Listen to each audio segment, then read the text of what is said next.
नया एक मुद्दा मोदी जी ने उछाल दिया है। इंडिया और भारत, आप भारत के साथ हैं, इंडिया के साथ हैं, डिसाइड आपको करना है। मोदी जी ने मुद्दा दे दिया है। अपनी अपनी राय अपने हिसाब से बंटवारा करके दीजिए, एक साथ दीजिए, टीवी चैनलों को दीजिए, अखबार वालों को दीजिए। देना है आपको है, बोलना है आपको है, करना है आपको है। मोदी जी जुमलेबाजी और धंधेबाजी के प्रधानमंत्री हैं, प्रधानमंत्री हैं, और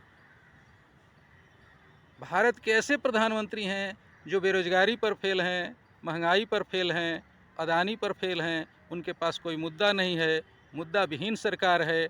और विहीन मुद्दा होने की वजह से वो आए दिन एक नए नए मुद्दे की तलाश में रहते हैं। इस बार उनका इंडिया और भारत का मुद्दा मिला हुआ है। विपक्ष ने इंडिया नाम से एक अलायंस तैयार किया है और वो इंडिया के विरोधी हो गए हैं। उनको अब इंडिया नहीं भारत पसंद है। आप लिखना चालू करिए प्राइम मिनिस्टर ऑफ भारत, अब प्राइम मिनिस्टर ऑफ इंडिया लिखना उचित नहीं होगा। हो सकता है कि आने वाले दिनों में आपके ऊपर कोई कंप्लेन हो जाए, क्योंकि आप जब भी लिखेंगे प्राइम मिनिस्टर ऑफ इंडिया, वो जवाहरलाल नेहरू थे। लेकिन अब आपको लिखना पड़ेगा प्राइम मिनिस्टर ऑफ भारत, जो कि प्रधानमंत्री मोदी जी हैं। मोदी जी हैं तो उनके पीछे चलिए, आगे चलने की कोशिश मत कीजिए। हो सकता है कोई नई कानून व्यवस्था ला दिया जाए जिसमें भारत विरोधी आपको करार दिया जाए, और भारत विरोधी करार दिया जाने के बाद आपको बहुत यात्राएं झेलनी पड़ सकती हैं। हालांकि अभी ऐसा कुछ नहीं हुआ है, हो सकता है, कुछ भी हो सकता है, क्योंकि मोदी है तो मुमकिन है कुछ भी होने वाला है, हो सकता है। आप सज धज के तैयार रहिए लिखने के लिए, कहने के लिए, पढ़ने के लिए कि प्राइम मिनिस्टर ऑफ भारत। जी हाँ, भारत। मोदी जी को अगर पसंद है प्राइम मिनिस्टर ऑफ भारत, तो आप भारत लिखिए, इंडिया नहीं, चलेगा नहीं और दिखेगा भी नहीं।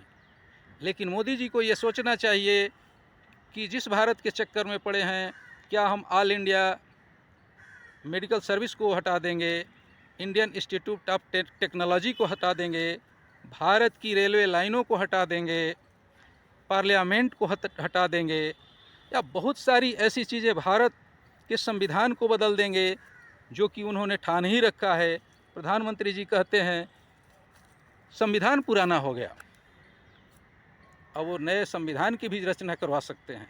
क्षमता है, क्षमतावान हैं। आज उनके हर एक आवाज़ में एक संविधान बसता है। आपको नए तरीके से संविधान मिल जाएगा, घबराइए मत। वो मोदीनामा होगा, संविधान नामा होगा, अलग भारत होगा, अलग सरकार होगी, अलग सोच होगा। प्रधानमंत्री जी की वाहवाही कीजिए, मुद्दा एक नया मिल गया है, आप उस पर काम करिए। तब तो आप भारतीय हैं, हिंदू हैं, सनातनी हैं। सनातन का भी मुद्दा उछाल दिया गया है। धर्म के ठेकेदार ये लोग बन गए हैं। धर्म के नाम पर जात को, मजहब को ये बांट देंगे। बांटने का काम चालू है। आपको सजगता से सोचने का, समझने का अवसर है। सोचिए, समझिए और अपने निर्णय को सुरक्षित रखिए। 2024 के चुनाव में अनपढ़ आदमी को वोट मत दीजिए। पढ़ा लिखा आदमी होना चाहिए जो मुद्दे पर बात करे, मुद्दे की बात करे, मुद्दा विहीन, मुद्दाहीन तर्कों से अनावश्यक समय का जाया न करे। संसद के समय का नुकसानदेही न उठाना पड़े। हमारे संसद की कार्रवाई पर बहुत सारा पैसा खर्चा होता है, संसद की कार्रवाई चलने नहीं दी जाती है। ये ऐसी सरकार है जो केवल अपनी बहाबही में पैसे खर्चा कर रही है। भारत के इतिहास में ऐसा प्रधानमंत्री बहुत कम मिला होगा, बहुत कम मिलने वाला भी है और कम मिलेगा भी।